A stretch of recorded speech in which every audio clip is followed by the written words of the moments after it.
Raphinha Lamine ম্যাজিকে উড়ে গেল Newcastle. English ক্লাবগুলো যে হাত জোর করে ক্ষমা চাচ্ছে লা লিগার ক্লাবগুলোর কাছে, তাদের অহংকারের 12টা বাজিয়ে দিচ্ছে স্প্যানিশরা।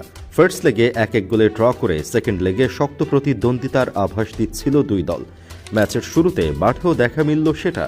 ম্যাচ শুরু হতে না হতেই গোলের জন্য মরিয়া হয়ে উঠল ইংলিশ এবং স্প্যানিশ দুই ক্লাব। শুরুর ধাক্কায় এগিয়ে গেল বার্সেলোনা।